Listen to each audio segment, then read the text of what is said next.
नमस्कार। आज तपाईहरुलाई म पोर्तुगलको D1 भिजा के हो र अकस्मात पोर्तुगल किन बन्द भयो भन्ने विषयमा धेरै साथीहरुको जिज्ञासा छ। मेरो युट्युबमा धेरै साथीहरुले तल लिंकमा तल कमेन्ट गर्नुभएको छ। म यो विषयमा तपाईहरुलाई चाहिँ स्पष्ट बनाइदिन्छु।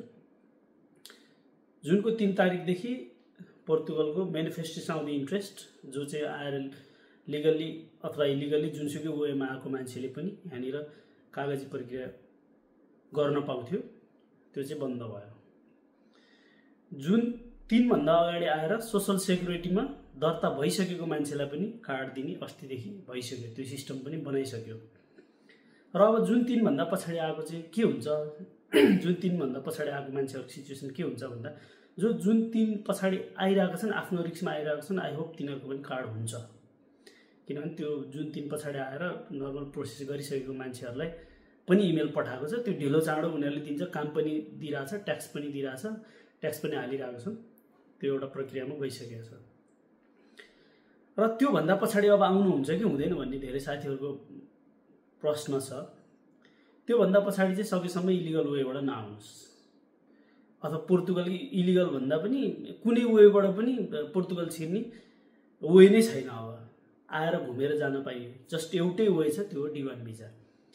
यदि तपाई सिजनलमा आएर 5-6 महिना काम गर्छु, 9 महिना काम गर्छु, जान्छु भन्ने हो भने चाहिँ त्यो चाहिँ गर्न मिल्ने भयो हैन। त्यो भन्दा बाहेकको पोर्तुगलको अरु भिजामा आएर आर्टिकल 88 अन्तर्गत बसोबास पत्र निकाल्न चाहिँ तपाईहरुले पाउनु हुँदैन। D1 भिजा के हो त भन्ने पनि धेरैको प्रश्न छ। D1 भिजा भनेको लङ टर्म कन्ट्र्याक्ट हुन्छ, त्यसमा 12 महिना भन्दा माथिको कन्ट्र्याक्ट हुन्छ। त्यो कन्ट्र्याक्ट यहाँबाट कम्पनीले बनाएर सबै चीज चाहिने कागजपत्रहरू चाहिँ नेपालको दिल्लीको पोर्तुगिज दूतावासमा त्यो कन्ट्र्याक्ट पेश गरेर त्यहाँ डेट लिएर गएर फिजिकल्ली एटेन्ड भएर बुझाइसके पछाडी चाहिँ त्यहाँबाट भिजा दिन्छ। त्यो D1 भिजा हो, जो लङ टर्म हुन्छ। त्यो भिजाले चाहिँ आउने बित्तिकै 3 महिनामा कार्ड पनि हुन्छ र यहाँ बसोबास गर्न पनि पाइन्छ। र पछिल्लो समय चाहिँ पोर्तुगल गभर्नमेन्टले यहाँ चाहिँ स्किल वर्करहरु एकदमै चाहिँ अभाव भएको हुनाले अब त स्किल अनस्किल सबै वर्करहरु अभाव हुने देखिन्छ। त्यो भएको हुनाले चाहिँ यिनीहरुले चाहिँ के भनिरहेको छन्, संसदबाटै अब चाहिँ अलिकति भिजाको प्रोसेसलाई चाहिँ वर्किङ भिजाको प्रोसेसलाई छिटो गर्ने भनिरहेको छ। र यिनीहरुले के चाहिँ राम्रो गर्यो भने हामीलाई कामदार चाहियो भने हामी आफै ल्याउने, हामी आफैले भिजा इस्यु गर्ने भयो। तर अरूले अहिले पहिला के थियो भन्दा युरोपभरि जुनसुकै देशमा आएको मान्छेलाई पनि लिगल इलिगल सबै मान्छेले एक्सेप्ट गर्यो, कार्ड दियो, यिनीहरुले बसोबास पत्र दियो। र त्यो दिइसके पछाडी यिनीहरु लथालिङ्ग भए जति पनि आउने मान्छे भयो। त्यही भएर यिनीहरुले अहिले चाहिँ एकदमै टाइट गरेको छ, एकदमै टाइट छ पोर्तुगल अहिले।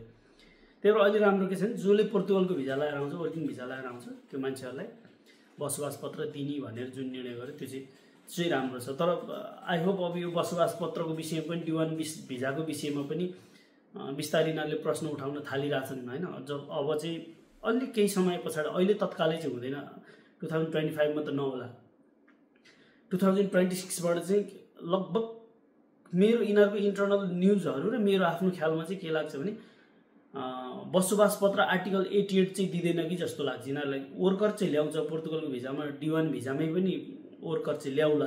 तर यिनीहरुले के गर्ला भने जुन कम्पनीलाई चाहियो सर्टेन टाइमको लागि त्यो कम्पनीको पर्मिट हुन्छ, त्यही कम्पनीमा काम गर्ने, उनीहरुले रिन्यू गर्दै बस्ने, नगर्दै जाने भन्ने टाइपको अरु कन्ट्रीमा युरोपमा जुन सिस्टम छ नि त्यो अन्तर्गत लान्छ कि जस्तो मलाई लागिरहेछ। र यिनीहरुले त्यस्तो खालको संकेत पनि देखाइरहेछन्। किनभने सधैँभरि ल D1 मै पनि यिनीहरुले वर्कर चाहियो टन्नै मान्छे होला, त्यो त लिगली रूपमा यिनीहरुको आर्टिकल अन्तर्गत त बस्ने भयो, मान्छे त बस्छ। त्यही भएर युरोपमा र यहाँ अरु कन्ट्री, युरोपको अरु कन्ट्रीमा र यहाँ चाहिँ के डिफरेन्सेस छ भन्यो भने कार्ड एउटै देखिन्छ। जस्तै माल्टाको कार्ड हेरे पनि एउटै देखिन्छ, पोर्तुगल कार्ड हेरे पनि एउटै देखिन्छ, क्रोएसियाको कार्ड हेरे पनि एउटै देखिन्छ, स्पेनको पनि एउटै हुन्छ, युरोपियन युनियनको कार्ड व्हाइट कलरको एउटै हुन्छ। के फरक छ त, हाम्रो पनि कार्ड छ यिनीहरुको पनि छ भन्छन्, तर त्यसको आर्टिकल फरक हो, जस्ट आर्टिकल फरक हो। पोर्तुगलको त्यो कार्ड चाहिँ आर्टिकल 88 अन्तर्गतको कार्ड हो। त्यसमा चाहिँ के भनिएको छ भने जो मान्छे पोर्तुगल आयो र ऊ आएर यहाँ जुन कुनै सिलसिलामा आएर यहाँ बस्न चाहेपछि ऊ माइग्रेट भयो, त्यो चाहिँ माइग्रेट अन्तर्गतको कार्ड हो। अन्तको चाहिँ वर्क पर्मिट हो, उनीहरुको पर्मिट नै इस्यु गरेर आएकोहरु हुन्छ।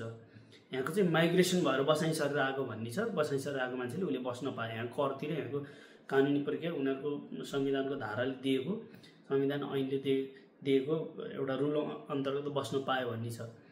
त्यही भएर हामीले चाहिँ बुझ्नुपर्ने कुरा पोर्तुगलको र अन्तको कार्ड बिचमा डिफ्रेन्सेस छ। अब चाहिँ सायद 2026बाट चाहिँ अन्तकै जस्तो सिस्टम ल्याउँछ कि भन्ने खालको सङ्केत छ। र पासपोर्टहरू पनि अब लगभग यो महिना नै प्रश्न उठिसकेको छ, एकदमै धेरै प्रश्न उठेको छ। अब यो पासपोर्टको चाहिँ एकदमै सर्ट टाइममा 5 वर्षमा पासपोर्ट दिनु हुँदैन, यसलाई चाहिँ कि त 8 वर्ष कि 10 वर्ष बनाउनु पर्छ भनेर लागिरहेको छ। यहाँको संसदमै त्यो प्रश्न उठिरहेको छ र आई थिङ्क 2-4 महिना 6 महिनाभित्रमा त्यो पास हुनेवाला देखिरहेको छु मैले चाहिँ सङ्केतहरू। त्यही भएर तपाईँहरू जो पोर्तुगल आउन खोज्दै हुनुहुन्छ अलिकति प्रिपेयर भएर आउनुहोस्। र D1 भिजाको विषयमा मैले तपाईँलाई मोटामोटी भने D1 भिजा थियो। तपाईँहरूलाई चाहिँ अरू कुनै जिज्ञासा भयो भने चाहिँ त्यहाँ कमेन्टमा चाहिँ तपाईँले कमेन्ट सेक्सनमा गएर सोध्न सक्नुहुन्छ। म त्यो समग्रमा इन्डिभिजुअल रिप्लाई गर्न नसके पनि समग्रमा त्यो विषयमा म तपाईँहरूलाई तपाईँहरूको प्रश्नको चाहिँ जवाफ दिन्छु। धन्यवाद।